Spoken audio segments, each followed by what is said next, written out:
ನೇತ್ರದಾನ ಮಹಾದಾನ, ನೇತ್ರದಾನ ಪವಿತ್ರವಾದ ದಾನ.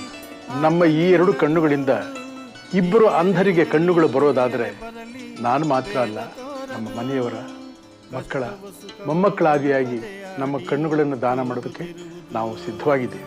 ಅಮೂಲ್ಯವಾದ ಈ ಎರಡು ಕಣ್ಣುಗಳು ಮಣ್ಣು ಪಾಲಾಗುವುದಕ್ಕಿಂತ ಕತ್ತಲಲ್ಲಿ ಕುಳಿತಿರುವ ಇಬ್ಬರು ಅಂಧರಿಗೆ ದಾರಿದೀಪವಾಗಲಿ. ಎಲ್ಲರೂ ಮನಸ್ಸು ಮಾಡೋಣ. ಅಂದರೆ ನೇತ್ರದಾನ ಮಹಾದಾನ. ನಾವು ನಮ್ಮ ಕಣ್ಗಳನ್ನ ಕೊಟ್ಟರೆ ಇನ್ನಿಬ್ಬರಿಗೆ ಕಣ್ಗಳು ಬರುತ್ತೆ.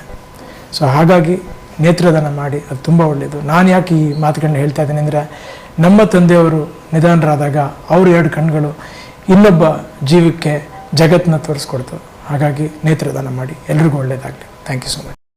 ಅಪ್ಪು ತುಂಬ ಯಂಗಿದ್ರು, ಅವ್ರ ಕಣ್ಗಳು ತುಂಬ ಕ್ವಾಲಿಟಿ ತುಂಬ ಚೆನ್ನಾಗಿತ್ತು. ಸೊ ಅದಕ್ಕೆ ಅಪ್ಪು ಅವ್ರ ಕಣ್ಗಳನ್ನ ಶನಿವಾರ ದಿವಸ ನಾನು ಹೇಳಿದ್ನಲ್ಲ ಆಪ್ರೇಷನ್ ಮಾಡಿದ್ವಿ. ಅದು ಇಬ್ಬರಲ್ಲ 4 ಜನರಿಗೆ ಆ ಕಣ್ಗಳನ್ನ ಜೋಡಿಸಿದ್ವಿ, ಥಿಂಕ್ ಮಾಡೋದಿಲ್ಲ.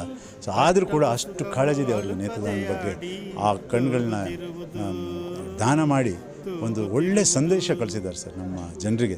ಸೊ ಅದಕ್ಕೆ ನಾನು ಕೇಳೋದಿಷ್ಟೇ, ಎಲ್ಲರೂ ಈ ನೇತ್ರದಾನಕ್ಕೆ ಮುಂದೆ ಬರಬೇಕು. ನೇತ್ರದಾನ ಒಂದು ಪವಿತ್ರವಾದ ದಾನ. ಅದು ತೀರೋದ ಮೇಲೆ ಮಾಡುವಂಥ ಒಂದು ಕಾರ್ಯ ಅಲ್ವಾ. 6 ಗಂಟೆ ಒಳಗೆ ಆಗಬೇಕು.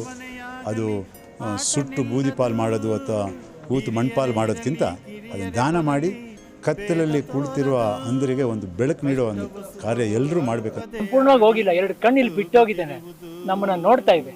ಅದು 4 ಜನಕ್ಕೆ ಆಗಿದೆ. ಇದು ನಮ್ಗೆ ಒಂದು ಶಕ್ತಿ. ಇಲ್ಲಿ ಈ ಜಾಗ ಯಾಕೆ ಅಂದ್ರೆ 3 ಜನ, ನಮ್ಮ ಅಪ್ಪಾಜಿ, ಅಮ್ಮ, ನನ್ನ ತಮ್ಮ, 3 ಜನ ಇಡೀ ಕುಟುಂಬದ ಸಮೇತ ಅವ್ರ ಕಣ್ಗಳನ್ನ ಇಲ್ಲಿ ಬಿಟ್ಟು ಹೋಗಿದ್ರೆ ಯಾವ್ಯಾವ ಅಭಿಮಾನಿ ದೇವ್ರುಗಳು ಅದನ್ನ ನೋಡ್ತಾ ಇದ್ರೆ ನೀವೆಲ್ಲ ನೋಡ್ಬೋದು. ಅಪ್ಪಾಜಿ ಅವರು ಅವ್ರ ಸಿನಿಮಾಗೆ ಎಂಟರ್ ಆಗಿದೆ, ಬೇಡ್ರ ಕಣ್ಣಪ್ಪ ಅಂದ್ರೆ 2 ಕಣ್ಣನ್ನ ದೇವ್ರಿಗೆ ದಾನ ಮಾಡ್ತಾರೆ.